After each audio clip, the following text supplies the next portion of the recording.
ഞാനിപ്പോൾ ഒരു ചെറിയ കുട്ടിയാണെന്നാണ് ഇപ്പോഴും നമ്മളമ്മമാരൊക്കെ വിചാരം.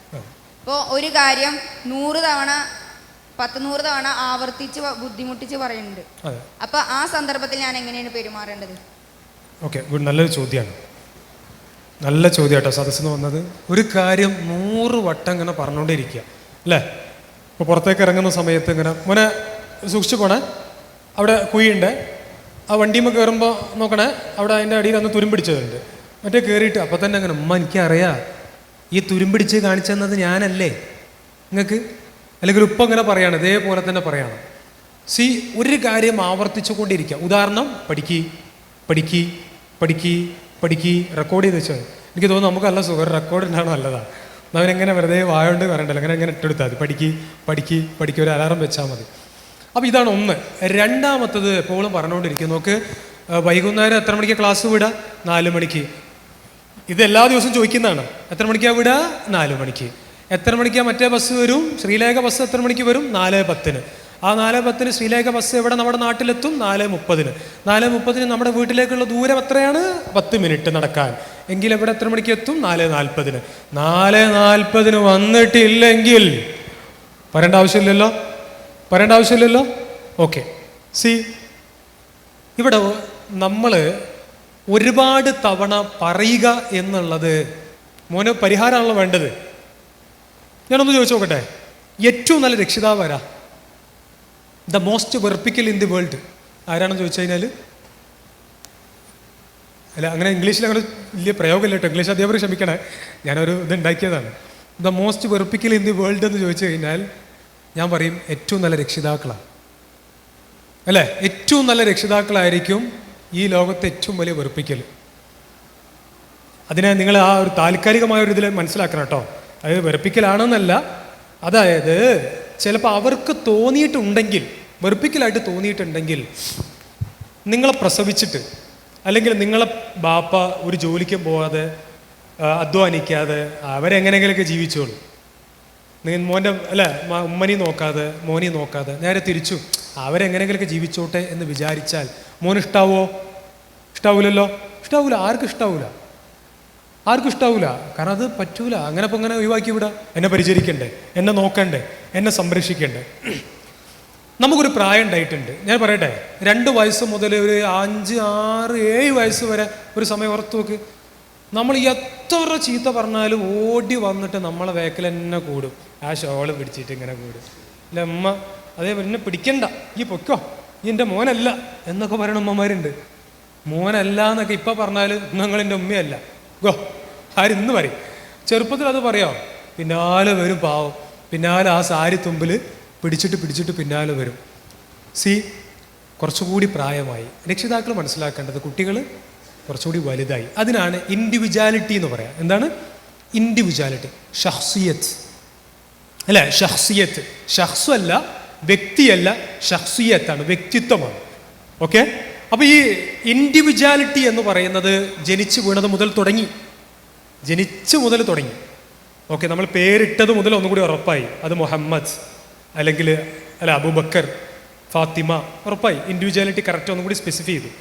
ഈ ഇൻഡിവിജ്വാലിറ്റി നമ്മൾ വലുതായാൽ കുട്ടികൾക്ക് കൊടുക്കണം. മോന് മനസ്സിലാക്കേണ്ടത്, മോൻ്റെ ഉമ്മക്കും ഉപ്പക്കും ആവർത്തിച്ച് ഉപദേശിക്കാനുള്ള അവകാശം ഉണ്ട്. ഈ അവകാശം കൊടുത്തത് ആരാണ്? അള്ളാഹു സുബ്ഹാനഹു വ തആലയാണ്.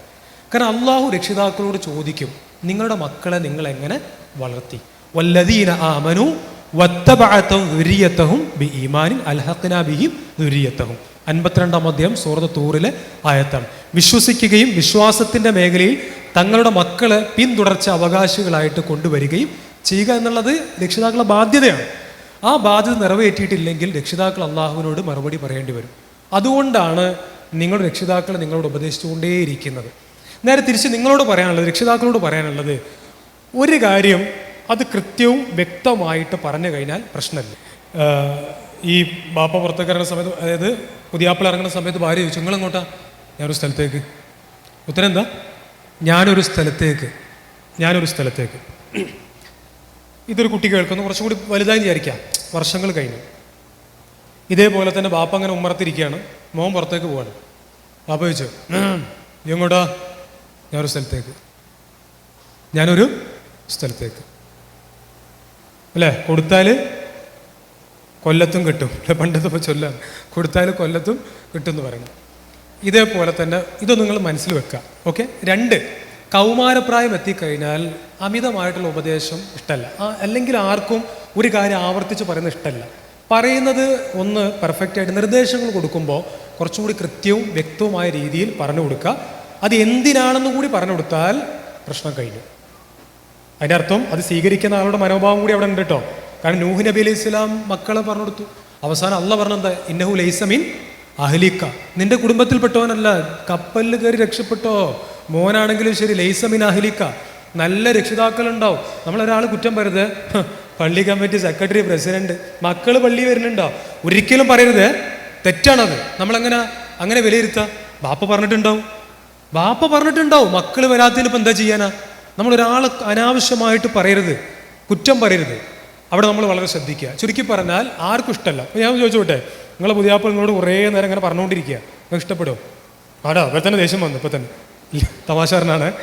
ഇപ്പം തന്നെ അതായി ദേഷ്യപ്പെടൂല അല്ലെ? ഇഷ്ടപ്പെടൂല ആർക്കും. ഓട്ടോമാറ്റിക്കായിട്ട് ഇനി എന്ത് നിന്നാലും എന്തിനാ മുമ്പ് ഇങ്ങനെ പഠിപ്പിക്കണം, എനിക്ക് അറിഞ്ഞൂടെ? ഉള്ളിൽ നിന്ന് ഇങ്ങനെ ഒരു ചോദ്യം ഉണ്ടാവും.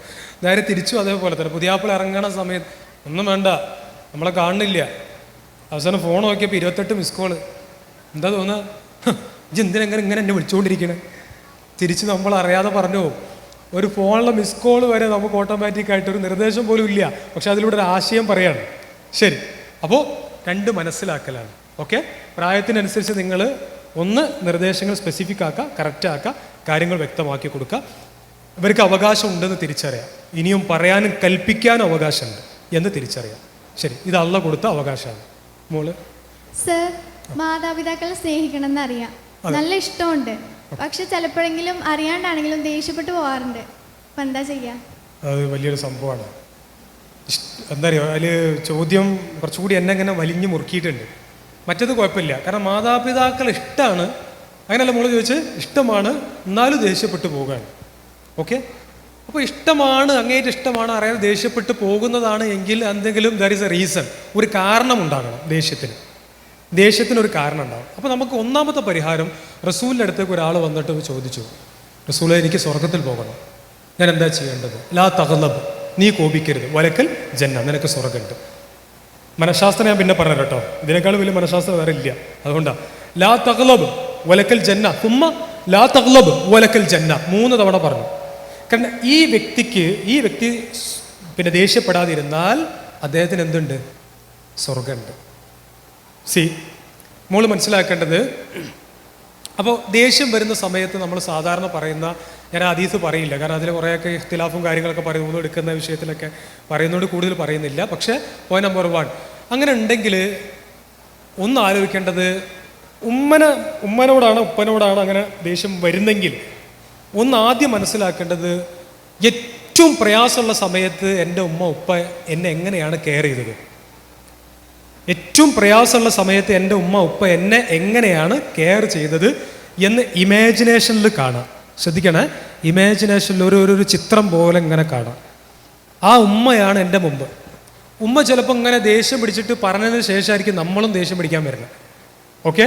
അപ്പോൾ നമ്മൾ മനസ്സിലാക്കേണ്ടത്, ഉമ്മൻ്റെ ഏറ്റവും ഉപ്പയുടെ ഏറ്റവും കാരുണ്യത്തിൻ്റെ ലാളിത്യത്തിൻ്റെ മുഖം മനസ്സിലേക്ക് കൊണ്ടുവരാം. അപ്പോൾ പറയും, ഇതൊക്കെ പറയാൻ എളുപ്പമാണ്, ആ സമയത്ത് എന്ത് ലാളിത്യം, എന്ത് കാരുണ്യം അല്ലേ, അതൊക്കെ പ്രതിഫലിക്കേണ്ടതെന്നാണ്. ശരി, അങ്ങനെയാണെങ്കിൽ അതും പറ്റിയില്ലെങ്കിൽ ചേഞ്ച് യുവർ പൊസിഷൻ, സ്ഥാനം മാറാം. ഓക്കെ.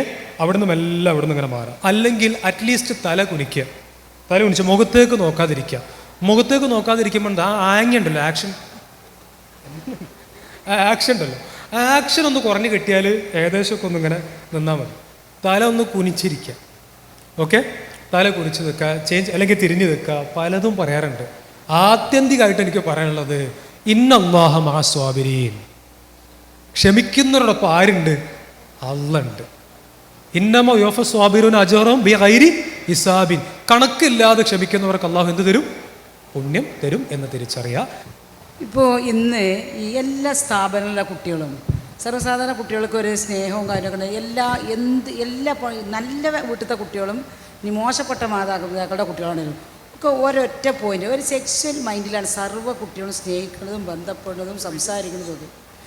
ഒരു മൈൻഡ് ഒരു ചെറിയ ക്ലാസ് മുതലേ കുട്ടികൾ ആ രൂപത്തിലാണ് ഇടപഴകുന്നതും ക്ലാസ്സുകളിലും വഴികളിലും ഒക്കെ ഒരു മൃഗതുല്യമായ പെരുമാറ്റം എന്ന് കുട്ടികൾ കാണുന്നു. അത് സെക്സ്വലായിട്ട് ബാക്കിയുള്ള കാര്യത്തിലും മതപരമോ ബാക്കിയുള്ള കാര്യങ്ങളോ ഒന്നും കുട്ടികൾ ജീവിതത്തിലേ ഇന്നില്ല. സ്കൂളുകൾ, കോളേജുകൾ, ചെറിയ ക്ലാസ്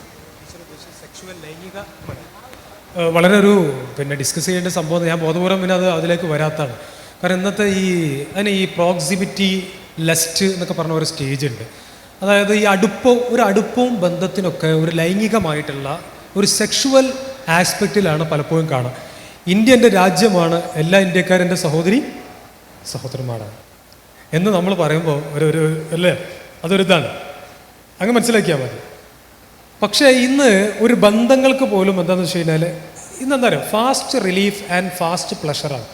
തലവേദന വന്നാൽ നമുക്ക് പെട്ടെന്ന് തലവേദന മാറണം, വേണ്ടേ, ജലദോഷം പെട്ടെന്ന് മാറണ്ടേ, ഒരു ഫാസ്റ്റ് റിലീഫ് ഏജാണത്. ഇതേപോലെ തന്നെ ഒരു ഫാസ്റ്റ് പ്ലഷറിൻ്റെ കാലമാണ്. എത്രയും പെട്ടെന്ന് എനിക്ക് ആസ്വദിച്ചുകൊണ്ടിരിക്കണം, ഇപ്പോൾ ആസ്വദിക്കണം, അടുത്ത നിമിഷം ആസ്വദിച്ചുകൊണ്ടിരിക്കണം. അപ്പോൾ ആസ്വാദനത്തിൻ്റെ വഴികൾ എന്തൊക്കെ? ആ വഴികളെന്ന് പറയുന്നത് ഈ വഴികളാണ്. അതിന് ബന്ധങ്ങളുടെ പവിത്രത മനസ്സിലാക്കാതെ വഴിവിട്ട ബന്ധങ്ങളാണ് അതിന് നല്ലത് എന്ന് അവർ തിരിച്ചറിയുന്നു. നല്ലതെന്ന് അവർ തിരിച്ചറിയുന്നത് തെറ്റിദ്ധരിക്കുന്നു. നല്ലതെന്നല്ല, തെറ്റിദ്ധരിക്കാനുള്ള കാരണം എന്താണ്? ഇങ്ങനെയുള്ള ബന്ധങ്ങൾ എൻജോയബിളാണ്, വൈബാണ്, പൊളിച്ചടക്കേണ്ടതാണ്, അല്ലേ, അതാണ് സൂപ്പർ നൈസ് എന്നൊക്കെ പറയാൻ വേണ്ടിയിട്ട് ഇന്ന് ആരുണ്ട്? ബിഗ് ബോസ് ഉണ്ട്, അല്ലേ, ബിഗ് ബോസ് ഉണ്ട്, ഞാൻ പറയേണ്ട ആവശ്യമില്ലല്ലോ. ഓക്കെ, ബിഗ് ബോസ് ഉണ്ട്. അതേപോലെ തന്നെ ഒരു പറ്റം ലിബറലിസ്റ്റുകളുണ്ട്. ഈ ടീം നമ്മുടെ മുമ്പിൽ ഇതൊക്കെ അവതരിപ്പിച്ചു തരാണ്. വർണ്ണമുള്ള ചിത്രങ്ങൾ എല്ലാവർക്കും ഒരു അട്രാക്ഷൻ, ഇതിലൂടെ കാണുമ്പോൾ ഓട്ടോമാറ്റിക്കായിട്ട് എല്ലാവരും അതിലേക്ക് അടുപ്പമുണ്ടാകുന്നു. അതാണ് അപ്പോൾ അവിടെ ബന്ധങ്ങൾക്ക് പവിത്രത, സ്ഥാനങ്ങൾ തിരിച്ചറിയുക എന്നുള്ളത് തന്നെയാണ് ഏറ്റവും വലിയ പാഠവും പഠനവും.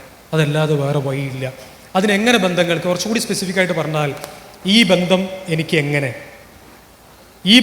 എങ്ങനെ, കസിൻ എനിക്ക് എങ്ങനെ, ഇയാളെങ്ങനെ, അയാളെങ്ങനെ, അവളെങ്ങനെ, ഇവളെങ്ങനെ, എൻ്റെ ക്ലാസ്മേറ്റ് ഏതുവരെ പോകാം, അതിനേക്കാൾ അപ്പുറത്തുള്ള എത്രത്തോളം എനിക്ക് നിഷിദ്ധമാണ് എന്ന് തിരിച്ചറിയണം. അതുകൊണ്ടാണ്, ക്ഷമിക്കണം ടീച്ചറെ, ഒരുപാട് പറയാനുണ്ട്, സമയം 5:40 ട്രെയിൻ ഉണ്ട്, അതുകൊണ്ടാണ് ക്ഷമിക്കുക. കേട്ടിരുന്ന എൻ്റെ പ്രിയപ്പെട്ട സഹോദരന്മാർക്കും ഉമ്മമാർക്കും എല്ലാവിധ നന്ദിയും പ്രാർത്ഥനയും.